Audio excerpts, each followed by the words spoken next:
हम दुनिया को क्या दे रहे हैं, ये बहुत महत्वपूर्ण है। हमारे युवा दुनिया के लिए, संसार के लिए क्या कर रहे हैं, ये महत्वपूर्ण है। मुझे क्या मिल रहा है, ये महत्वपूर्ण हो सकता है, पर इससे ज़्यादा महत्वपूर्ण है, मैं वापस क्या कर पा रहा हूँ। मैं क्या वैल्यू एडिशन अपनी लाइफ में, अपने परिवार के लिए, अपने समाज के लिए, अपने देश के लिए कर पा रहा हूँ। और जो व्यक्ति वैल्यू एडिशन करता है, वही सक्सेस पाता है। वैल्यू एडिशन के किए बिना कोई व्यक्ति आज की दुनिया में कुछ पा पाए, ये असंभव है। वैल्यू एडिशन क्या?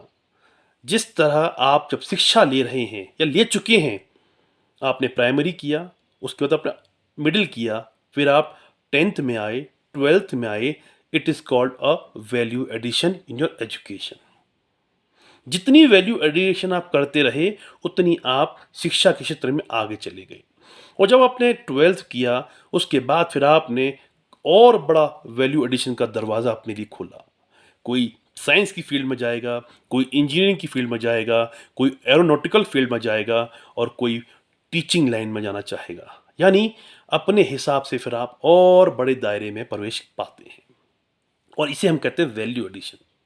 ठीक है, वैसे ही ज़िंदगी में वैल्यू एडिशन होता है। उसको हम कहते हैं जीवन की शिक्षा। यानी आज आप एक छोटी समस्या से लड़ना सीख रहे हैं। वो छोटी समस्या क्या थी? जब आप स्कूल में पढ़ते थे तो समस्या थी कि मैं 10th में कैसे पास होऊं, अच्छे नंबर लाऊं, टॉप कैसे करूं। जब आप पढ़ाई पूरी कर चुके थे, तब आप कंपटीशन में बैठने लगे। फिर आपकी समस्या बड़ी हो गई कि अब मुझे हज़ारों, क्लास में वो 30 बच्चे थे जिनसे मेरा कंपटीशन था, लेकिन अब जब मैं आ गया कंपटीशन यानी प्रोफेशनल लाइफ में, अगर मैं आईएएस की कंपटीशन में बैठ रहा हूँ, मान लीजिए उदाहरण के लिए, तब आप 30 बच्चों से नहीं, 300 से नहीं, शायद 3 लाख बच्चों से या उससे भी बड़ी संख्या से कम्पीट कर रहे हैं। यानी अब आपकी समस्या का दायरा बड़ा हो गया। लेकिन जब आप अपने प्रोफेशनल लाइन पे में सेट हो जाते हैं, तब आपके सामने समस्याएं एक नहीं, फिर मल्टीपल रूप में आपके सामने आती हैं। यानी फिर आपके पास, जब तक आप विद्यार्थी थे तो एक फ्रंट ओपन था, पढ़ाई। लेकिन जब आप विद्यार्थी से युवा काल और युवा काल के बाद जीवन के एक महत्वपूर्ण पड़ाव, यानी जब आपका विवाह हो जाता है, आपकी संतान हो जाती है, और अब आप जीवन के जो हमारा एक नियमित मार्ग है उस पर चल पड़ते हैं, तब एक फ्रंट नहीं, तब मेनी फ्रंट्स आर ओपन, जिनसे हमें लड़ना होता है। एक फ्रंट होता है आपका प्रोफेशनल फ्रंट, काम का फ्रंट, चाहे आप जॉब करते हैं या स्वरोजगार करते हैं, आपको कमाना है। दूसरा फ्रंट होता है आपका परिवार।